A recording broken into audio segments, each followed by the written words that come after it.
placer donc ce patient un implant à profondeur de champ ou un implant monofocal plus, un peu entre les deux, l'implant de chez Renner, voilà, avec une phaco qui est faite avec l'appareil Centurion de chez Alcon, que nous allons démarrer par une incision temporale de 1,8 mm.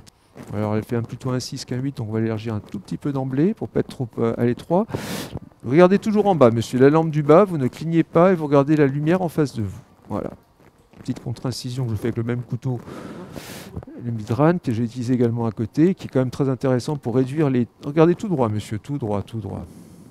Le viscoélastique, donc c'est un viscoélastique de la firme Renner, qui est un viscoélastique hyaluronate à 2%, agrémenté de sorbitol, sorbitol ayant une action protectrice contre l'endothélium et indirectement anti-inflammatoire. On obtient, comme vous le voyez, un bon complément de midriase grâce à ce viscoélastique. C'est une petite viscodissection qui se rajoute à la dilatation pharmacologique. Donc une pince conventionnelle qui est tout à fait bonne, jetable. On vérifiera d'ailleurs avec le calisto la taille du rexis a posteriori pour voir si on est bien en gros légèrement inférieur à 6 mm. Car vous savez qu'un rexis un peu trop grand va donner une petite myopie, alors qu'un rexis trop petit aura tendance à donner, par la fibrose capsulaire antérieure secondaire, une petite contraction et donc une petite hypermétropie. Voilà, la vague postérieure n'est toujours pas là pour l'instant, la voici qui vient. On n'arrête pas son geste surtout pour bien la compléter. Voilà, donc là on l'a vu passer complètement. Là on est hydrodisséqué. Voilà, donc on est juste congruent avec notre incision pour faire tout d'abord une pré-phaco, ce qui permet d'éliminer éventuels petits bouchons de visqueux et d'éviter surtout une brûlure cornéenne.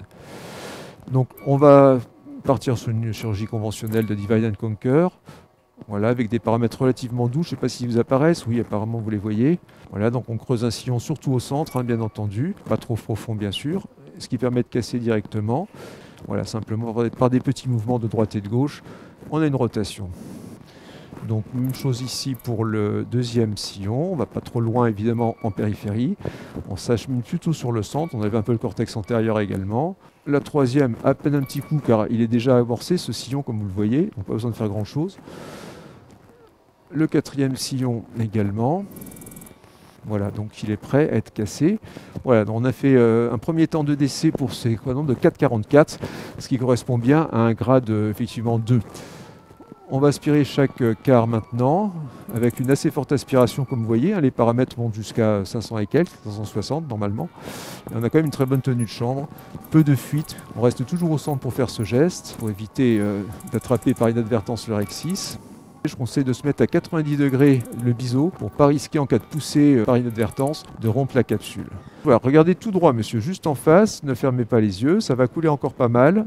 Tout va bien, donc on va aspirer très gentiment, vous voyez ces masses, en monomanuel.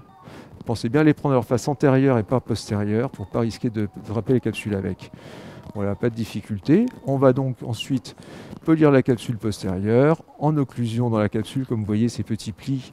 Donc, la qualité du polissage capsulaire est extrêmement importante à faire. Voilà, donc là on est propre. On complète bien sûr l'ouverture du sac par du viscoélastique avant de mettre l'implant. Donc l'implant est un EMV torique de la firme Renner à légère profondeur de champ et qui peut passer par environ 2 mm. On va mettre par le petit orifice prévu à cet effet d'abord du BSS, mais une petite quantité de viscoélastique également. Alors ensuite on clip cette cartouche, voilà, qui permet d'armer donc et de pouvoir avancer l'implant. On va aller tout doucement sur l'avancée de cet implant. On vérifie qu'il avance bien des visu au microscope pour être sûr qu'il n'y ait pas de blocage. Il n'y a aucune résistance. Rappelez-vous que dès que ça résiste, il faut s'arrêter. Lorsqu'on a un injecteur qui résiste, c'est pas bon signe. Alors, ouais, ça va, c'est pas grave. Regardez à gauche complètement, à votre gauche. Voilà, restez à gauche toujours à gauche, monsieur. C'est très bien comme ça, parfait. Restez à gauche, c'est parfait. Voilà, vous voyez qu'il sort tout seul. Il se met dans le bon sens, c'est pas plus mal. Sinon, on peut le retourner, comme vous savez, avec de micro-manipulateurs et sous viscoélastique rajouté, bien entendu. Enfin, l'implant est déjà dans l'œil. On va mettre la deuxième anse dans le sac en douceur, on appuie léger. Voilà, il faut bien vérifier de ne pas être in-out surtout. On va remettre notre... voilà, on a déjà... Alors, vous voyez qu'on est quasiment à 20 degrés de l'axe prévu, qui est sur les lignes bleues.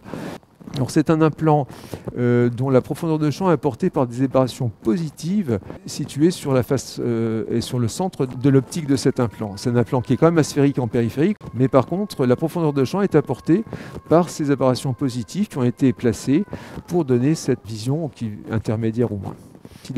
On va le tourner d'abord un peu mieux, voilà, et on va le prendre ici. Voilà, vous voyez, si vous laissez ce visqueux, vous risquez une rotation secondaire de l'implant et donc un axe qui risque d'être pas adapté. On complète la position de cet axe par des petits mouvements, petits appuis, comme vous voyez. Bon, alors là, on a toujours l'axe en plus. Je pense qu'on n'est pas trop mal encore, mais bientôt, on aura bientôt fini, puisque, voilà, je pense qu'on est mieux comme ça. C'est très important d'avoir une bonne étanchéité, comme je le disais tout à l'heure, pour éviter également une rotation. Vous avez pas une Raycroft plutôt, voilà. Avec une canule fine, c'est mieux de faire l'hydratation des berges. Pour une petite bulle d'air, c'est pas grave. On va l'aspirer quand même, pour la beauté du film. Laissez ouvert, monsieur, ne clignez pas. Voilà, parfait. Et on vérifie l'incision principale également. Vous avez la procam. Voilà, on a approfondi la chambre, comme vous voyez. Et la petite goutte d'aprocam, et c'est terminé.